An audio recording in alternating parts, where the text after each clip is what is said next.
लोक निर्माण, युवा सेवाएं एवं खेल मंत्री विक्रमादित्य सिंह ने इससे पूर्व नालागढ़ विधानसभा क्षेत्र के रामशहर में लगभग 1.27 करोड़ रुपए की लागत से निर्मित हो रहे तहसील भवन, लगभग 8.45 करोड़ रुपए की लागत से निर्मित हो रहे राजकीय महाविद्यालय रामशहर के निर्माण कार्य का निरीक्षण भी किया।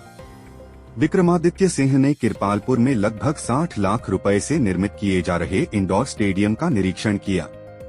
लोक निर्माण मंत्री ने पंजहरा में लगभग 1.26 करोड़ रुपए से निर्माणाधीन उप तहसील भवन का निरीक्षण भी किया। आज हमारा 1 दिवसीय नालागढ़ विधानसभा क्षेत्र का दौरा है और हमारे यहाँ के माननीय विधायक आदरणीय श्री के.एल. ठाकुर जी और हमारे पार्टी के महासचिव आदरणीय बाबा हरदीप सिंह जी जो इंटक के अध्यक्ष भी है और सभी यहाँ के हमारे जो साथी हैं, सभी अधिकारी हैं, उनके साथ हमने इस क्षेत्र का दौरा किया है और प्राथमिक रूप से जो हमारे विकास के कार्य इस क्षेत्र में काफ़ी लंबे समय से लंबित पड़े हुए थे, जिसमें प्राथमिकता पे रामशहर का डिग्री कॉलेज जो पूर्व कांग्रेस पार्टी की सरकार द्वारा इस क्षेत्र को दिया गया था, तत्कालीन मुख्यमंत्री स्वर्गीय राजा वीरभद्र सिंह जी द्वारा इसका शिलान्यास रखा गया था, इसके लिए बजट रखा गया था और पिछले 5 साल इस पर कुछ अधिकतर काम नहीं हो पाया। हम उसका निरीक्षण करने आए थे, उस पर काम पूरी ज़ोरों शोरों से चला हुआ है। उसका मैंने मौके पे जाके निरीक्षण भी किया है, हमारे विभाग द्वारा ही कार्यरत है और उसमें जो अतिरिक्त बजट की आवश्यकता है उसको भी हम जल्द उसकी आपूर्ति करेंगे। उसके लिए मैं शिक्षा मंत्री जी से भी और मुख्यमंत्री जी से भी प्राथमिकता पे बात करूँगा, ताकि ये हमारा काफ़ी इंटीरियर का इलाका है नालागढ़ क्षेत्र का और यहाँ के लोगों को, यहाँ के बच्चों को खास करके बच्चों में भी लड़कियों को जो हमारी छात्राएं हैं उनको अच्छी शिक्षा मिले, क्योंकि मुझे अभी जो जानकारी वहाँ के प्रधानाचार्य ने दी है कि करीबन 100 लड़कियाँ वहाँ पे जो है वो शिक्षा हासिल कर रही है। तो बेटियों को शिक्षा हासिल करवाना ये हमारी सरकार की प्राथमिकता है, इसलिए हम इसको जल्द पूरा करवाएंगे। इसके साथ साथ सब आपकी तहसील जो रामशहर में दी गई है उसके भवन का कार्य भी पूरी मजबूती से चला हुआ है, उसका नींव अभी रख दी गई है, उसका भी हमने निरीक्षण किया है। कुछ और यहाँ पे हमारी विधायक प्राथमिकता की नाबार्ड की सड़कें हैं जिसका लोकार्पण आज किया जाएगा और आने वाले समय में कुछ और हमारे विभाग द्वारा जो प्रधानमंत्री सड़क योजना के तहत करीबन 6 सड़कें जो नालागढ़ में अपग्रेड करवाई जाएगी करीबन 100 करोड़ रुपए की लागत से, इनका भी कार्य आने वाले समय में शुरू होने वाला है। उसकी नींव भी रखने के लिए मैं फिर से इलाके का दौरा करूंगा और जो आपकी सबसे ये महत्वपूर्ण सड़क है कुनिहार से लेकर रामशहर से लेकर नालागढ़ तक, ये MDR है जिसका अभी रखरखाव किया जा रहा है, मगर इसको अपग्रेड करना ये भी हमारी सरकार की प्राथमिकता है। जो हमारे 9 नेशनल हाईवे रह गए थे जो भाजपा सरकार ने 69 घोषित किए गए थे, वो कम होकर अब 9 रह गए हैं। उसमें भी हमने प्राथमिकता पे इस नेशनल हाईवे को, इस सड़क को नेशनल हाईवे घोषित करने के लिए केंद्र सरकार से निवेदन किया है। मैं पीछे भी केंद्रीय मंत्री से मिला था और उनसे मैंने प्राथमिकता पे निवेदन किया था कि ये एक ऑल्टरनेट रोड शिमला के लिए, खास करके जो हमारे नालागढ़ और संबंधी क्षेत्र के लोग हैं, पंजाब के लोग हैं, उनके लिए एक बहुत महत्वपूर्ण सड़क है और इसको अपग्रेड होना बहुत आवश्यक है। उस पर हम इसको प्राथमिकता पे फिर से उठाएंगे। अभी हमने CRF सेंट्रल रोड फंड के तहत भी इस सड़क को, इसकी DPR बनवा कर करीबन जो है 60 करोड़ रुपए की DPR है, उसको भी हमने बनाकर केंद्र सरकार को भेज दिया है। तो जिसमें भी इसकी अप्रूवल आती है, चाहे नेशनल हाईवे में चाहे CRF में, जहाँ से भी इसकी स्वीकृति केंद्र सरकार से आती है, उसके बाद इस पे प्राथमिकता पे हम काम करेंगे। क्योंकि जैसा मैंने कहा कि बड़ी महत्वपूर्ण सड़क ये केवल नालागढ़ के लिए नहीं मगर आगे आपकी जो अर्की का इलाका है वहाँ के लिए भी, और वहाँ से आगे जो मेरा निर्वाचन क्षेत्र है शिमला ग्रामीण और फिर शिमला राजधानी आ जाती है, तो सब लोगों के लिए एक बहुत महत्वपूर्ण सड़क है। इसका अपग्रेडेशन करवाना, इसको चौड़ा करवाना और मेटलिंग टायरिंग करवाना ये हमारी प्राथमिकता है, जिस पे हम आने वाले समय पर इसके ऊपर कार्य करेंगे। सर, जैसे आपदा के दौरान सर हमारे यहाँ के जो क्षेत्र के जो पिंजौर से नालागढ़ तक के जो कुछ पुल जो डैमेज हुए थे सर, उसका जो कार्य है वो धीमी गति से चला हुआ है। तो उसके लिए किस नहीं, हम लगातार उसके निरीक्षण करने के लिए भी इसीलिए मैं इलाके में आया हूँ कि जो भी आपदा के समय में जो डैमेजेस हुए हैं, चाहे ब्रिजेस के हैं, चाहे रोड्स के हैं, उसको हम पूरी मजबूती से उस पर काम करें। कई जगहों पे काम अच्छा चला हुआ है, कई जगहों पे थोड़ा सा काम ढीला भी है, उसको भी हम उसका भी निरीक्षण करेंगे।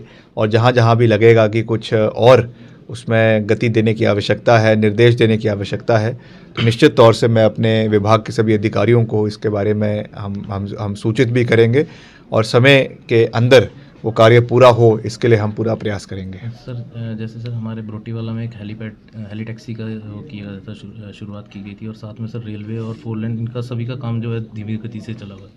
सर इसके लिए किस तरह देखिए, रेलवे तो हमारे उसमें अधिकार के क्षेत्र में नहीं आता, ये तो केंद्र सरकार का मसला है। मुझे विश्वास है कि केंद्र सरकार इस पे अपना पूरा सहयोग देंगी, क्योंकि ये औद्योगिक क्षेत्र से, औद्योगिक दृष्टि से ये क्षेत्र बहुत महत्वपूर्ण है और उसको जोड़ना रेल लाइन से, खास करके चंडीगढ़ से या जहाँ से भी इसका कनेक्शन है, उसको जोड़ना बहुत आवश्यक है।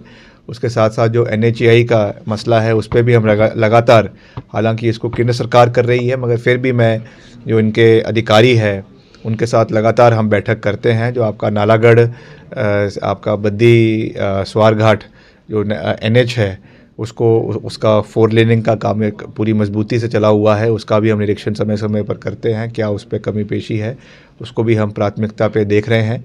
दूसरा आपका जो बद्दी से लेकर क्या रोड है जो ऊपर से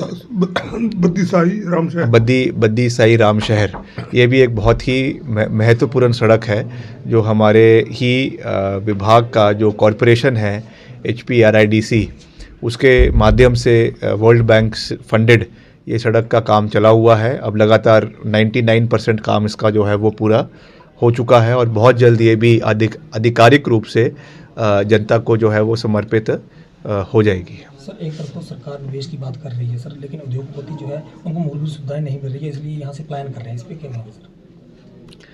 देखिए, ये तो हम प्रयास करेंगे, क्योंकि मेरे अधिकार क्षेत्र का ये मसला नहीं है, मगर फिर भी जो हमारे उद्योग मंत्री है और हमारे मुख्यमंत्री है, वो इस विषय पे निश्चित तौर से अपना पूरा योगदान देंगे कि निवेशकों के लिए जो है अनुकूल स्थितियाँ इलाके के अंदर हो, ये बहुत महत्वपूर्ण है।